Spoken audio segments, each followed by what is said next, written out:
I want to talk to you a little bit about some concerns that several of us, speak of physicians, I'm not representing physicians, but we've had this concern, and I've had it for quite some time, and it has primarily to do with air quality. Not going to talk a lot about discharge and things of this sort. I think air quality is the key, and that's where we spend our time, and I'll show you why I think this is probably the most important thing. Basically, what we feel like that when we talk about quality of life, there really is no quality of life if we don't have good health. We're in a green world. Green movement is here. All of us are aware of these things. The irony is that as we talk about this in Charleston, we seem to kind of forget about the importance of the air itself. We're looking at issues that may have to do with some of the causes of the so-called greenhouse effect, etc. But we don't look at the air itself. All of these measures above are important. They're to keep us from destroying our environment. But that's not what's killing us. You know, one of the things that I think is important is to understand that the so-called greenhouse effect, if you will, global warming, it's real. We don't know exactly when and where, but it's not killing us. It's not the problem. It's a little bit more involved than just smog. You know these different culprits. They're the things that are bad for you. They're measured in smog. The EPA looks at these. But we don't talk enough about these small particles. 2.5 microns. To give you some idea, somewhere between a bacteria and a red corpuscle. Small enough to get right straight through to your vascular system, right through the lung. And the problem with this stuff is that what it does is it combines with some of these sulfur dioxides and nitrous oxide compounds, and we get worse problems. So we're in essence creating a vehicle to carry things that will ultimately cause death. And basically, if you equate the mortality associated with this soot, you can put it right up there with all the other things that we know that are hazardous to our health. What we have to say, though, is that the contents of these particles, 25 so far, and every day they name a new one. These particles go straight through. The lung is a filter, but it's not that great a filter. We talk about discharge water and all.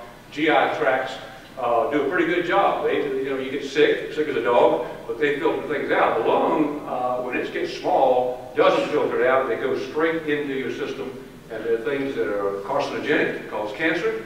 We know the obvious lung problems, but it's not only the respiratory diseases, it's lung cancer and it's asthma and all the things that create a lot of end-of-life consequences for individuals who may have other diseases. The reproductive systems, they're low birth weight babies attributed to some of the toxins that are found in these areas. So it gets right into the reproductive system. We're talking DNA now, guys. Endocrine disruptors. This is what makes our bodies work, and we're messing with that whole system as we take in more and more of these toxins.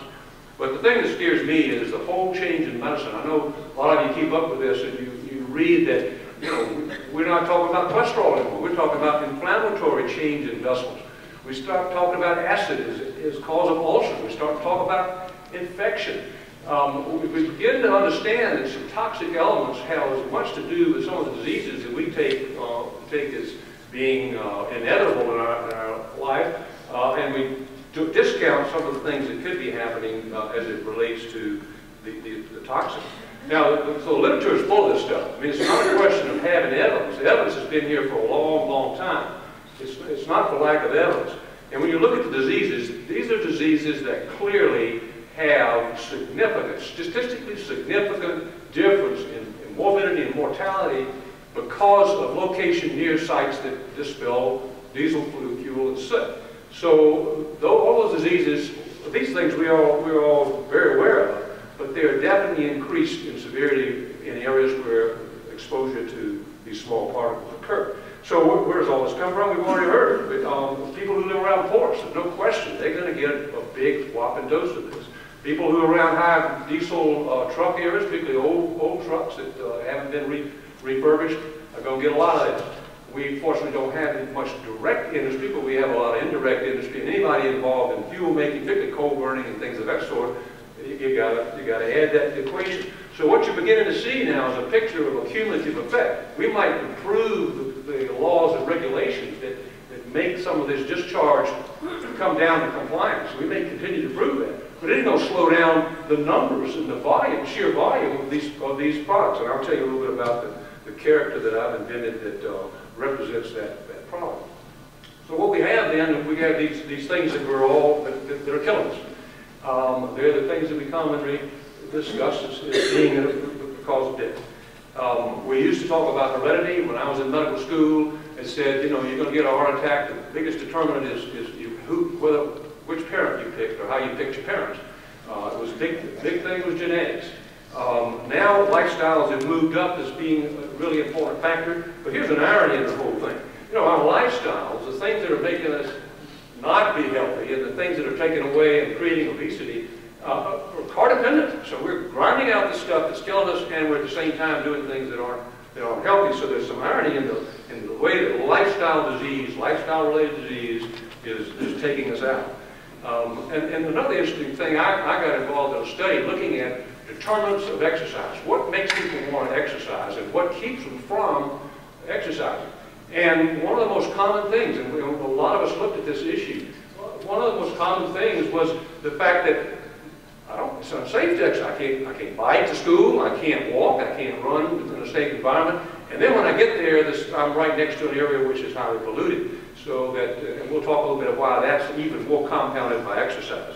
So our lifestyle choices are definitely being affected by environment, and I think we need to move environment up to the top of this list as being something that impacts all of these things that we see here as being causes of morbidity and mortality. Now, how did the County Health Society and some other folks get involved in this whole issue? There was a study done, and I thought this was going to be mentioned, and maybe it is going to be discussed, but it was looking at the potential health impacts, looking at what the cost was going to be, how much it's going to take out of